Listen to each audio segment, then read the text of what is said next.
Hello, welcome to my presentation, Meeting or Mayhem. But before we get started, let me introduce myself. My name is Keith Epperson. I currently attend the University of North Texas, and I am pursuing 2 degrees. One is Applied Technology and Professional Improvement, and the second is a Bachelor of Science in Electrical Engineering. Well, let's get started. Let's begin by watching a short clip on what a not so good meeting looks like.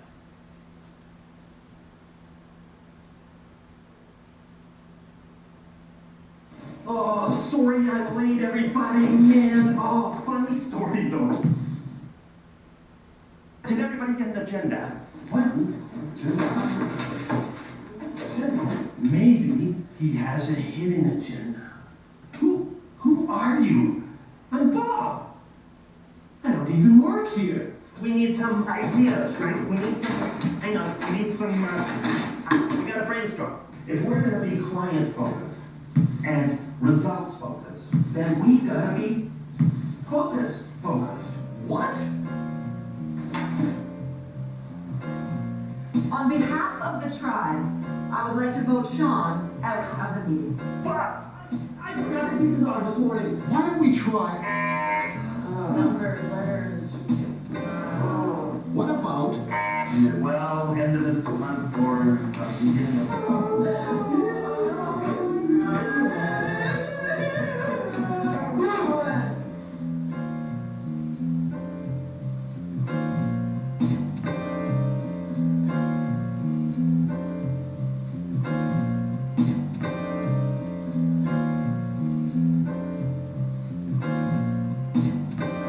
Well, maybe no one has been to a meeting quite this bad, but we've all been to meetings where everyone was totally somewhere else, and there was very little focus. We've all received a notice of an important meeting at work and thought, oh great, the boss must need to feel important today. Or we've sat through meetings where we wish someone would put us out of our misery. Well, today I'm going to share some tips on how to hold a productive meeting. The meeting that goes on, where everyone continuously checks their messages on his or her smartphone. The meeting that Doug from accounting hijacks. Or the meeting where almost everyone in the room is wondering the same thing. Why am I even here? Meetings fill an increasing number of hours in the workday, and yet most employees consider them as a waste of time. According to a survey of U.S. professionals by Salary.com, meetings ranked as the #1 office productivity killer. But there are ways to run effective, efficient meetings that leave your employees feeling energized and excited about their work. Here are some tips. Before getting started, it is important to ban technology. Unfortunately, even adults lack self-control. If people are allowed to bring iPads or other electronic devices into the room, they won't be focusing on the meeting or contributing to it. Instead, they'll be emailing, surfing the web, or just playing around with their technology. This not only distracts the person using the device, but those around them as well. Here are the 6 golden rules of managing meetings from Don Jacobson. We will discuss these in depth throughout the presentation. Golden rule number 1, run your meetings as you would have others run the meetings that you attend. Number 2, be prepared and ensure that all participants can be as well. Number 3, stick to a schedule. And number 4, stay on topic. Number 5, don't hold unnecessary meetings. And number 6, wrap up meetings with a clear statement of the next steps and who is to take them. Golden rule number 1, run your meetings as you would have others run the meetings that you attend.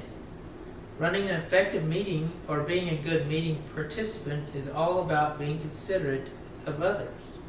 All of the other golden rules of meeting management flow from this principle. This includes limiting meeting length and frequency, as well as making satisfactory arrangements. The date and time should be convenient for the majority of the expected participants. Golden rule number 2, be prepared and ensure that all participants can be as well. Distribute the meeting agenda at least a day before the meeting.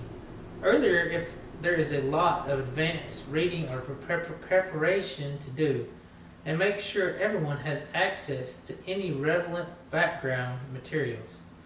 If there is nothing to put on the agenda, the organizer should ask him or herself whether there really needs to be a meeting. Here is a template for a sample agenda.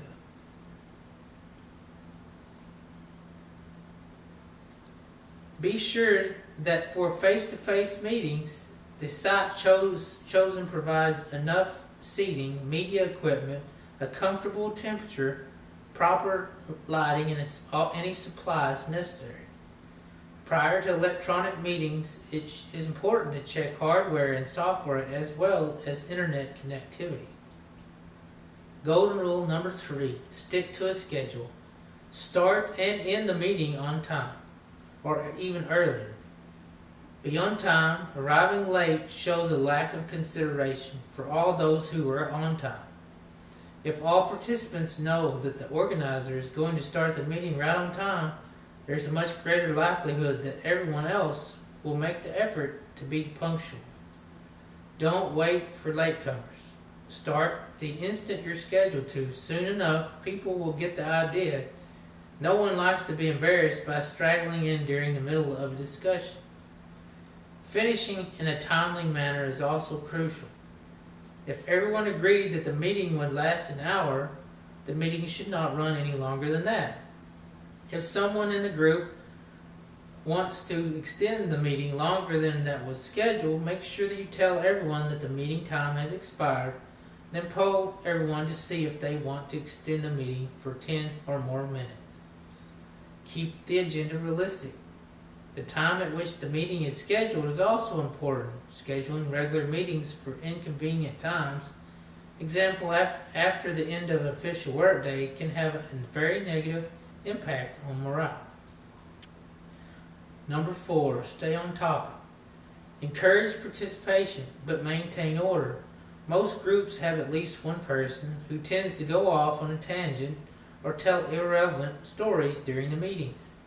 Whether this is the organizer or one of the participants, all meeting participants have the responsibility of gently guiding the meeting back to the substantive agenda items. Number 5, don't hold unnecessary meetings. Carefully assess how often routine meetings really need to be held. For example, if you have daily staff meetings, how productive are they? Can they be held less frequently? Or can they be held standing up someplace and kept to a few minutes? Staff meetings are important for maintaining good communications in the office, but it is important to find the right balance between good communication and productive use of time. Before holding a meeting, make sure the purpose can't be achieved another way, such as email, instant messaging, or a telephone. Number 6, wrap up the meeting with a clear statement of the next steps and who is to take them. If any decisions were made at the meeting, even if the decision was to study the issue more, the meeting organizer should clearly summarize what needs to be done and who is to do it. If the organizer fails to do this, one of the participants should take the initiative to speak up and request clarification of the next steps. This is crucial. If the participants leave the meeting and no one is accountable for taking action on the decisions that were made, then the meeting would have been a waste of everyone's time. Before ending a meeting, make sure any conflicts are resolved, that a consensus has been agreed upon, and the minutes have been prepared. Minutes provided a record of prior meeting actions, help participants keep track and follow up on issues from previous meetings, and assist in the implementation of previously reached decisions. Here is another video to wrap up what we learned.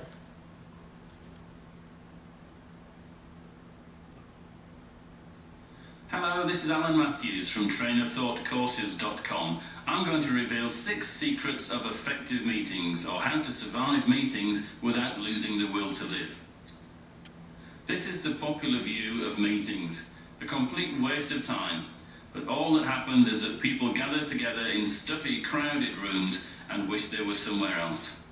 But they don't have to be like this. Here are a few tips to help make meetings more productive and perhaps even enjoyable. Number 1, don't have a meeting. Why are you having a meeting? Is there a purpose to it? Does it have to be done through a meeting? Many meetings are just used to pass on information, which could just as well be done via email or memo. Or they're held because, well, it's Monday. We always have a meeting on a Monday. If there's nothing to discuss, don't have a meeting. Number 2, if you do have a meeting, set objectives. Yes, I know this is a target, but you try finding a picture of an objective. What's the meeting for? What outcomes do you want? Do you want decisions, actions, feedback about something? What do you want to have achieved by the end of it? Again, if you don't know the answer, don't have the meeting. If you do know the answer, make sure everyone else knows it as well. Next, provide an agenda. Yes, we all know you should have an agenda, but how often does everyone get to see it before the meeting? How much input do other people have in determining the agenda, and how well do you stick to the agenda? You could allocate people topics to prepare in advance of a meeting to get them involved and give them a chance to say something, rather than dropping it on them at the last minute. And don't overestimate how much you can cover in a meeting. Most agendas are like to-do lists. They've got far too much in them because no one's prioritised what needs to be done. Keep the agenda short and make sure every item has a purpose. Then set times for each topic and stick to them. Keep the meeting on track by allocating time for each item and close the discussion when the time's up. Along with having a realistic number of items to start with, this will make sure that everything gets discussed.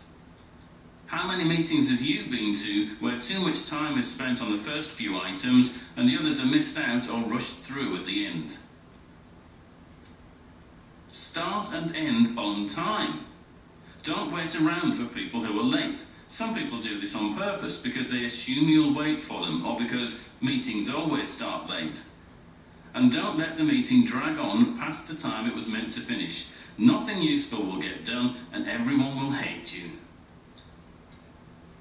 And finally, capture action points. Make sure after every topic's been discussed that everyone's clear what's going to be done and who's going to do it. Recap these at the end and circulate a summary after the meeting. If there are no action points, what was the purpose of the meeting? Use these approaches and you can make meetings much more productive and enjoyable, maybe even things that people look forward to rather than dread. That's all for now. I'll see you again soon. Thanks and goodbye. So in conclusion, no electronic devices. They can be a distraction. Think of others when running a meeting. This is also goes for the meetings you attend, but do not facilitate. You can do this by keeping the meetings on track and sticking with the agenda that you have planned out. Also, if you are a participant, help the person running the meeting refocus the meeting back to the agenda if someone starts to veer off. Be well prepared for your meeting through proper planning. Make sure that you have supplied all the attendees with the proper information about the meeting ahead of time. Be sure to stick to a schedule by starting and ending on time. Ask yourself, is the meeting necessary? Can an email or other form of communication be more efficient? In the meeting effectively, make sure to delegate who needs to do what work. And if you have any questions, just leave a comment on my YouTube page. Thank you for viewing my video. Thank you.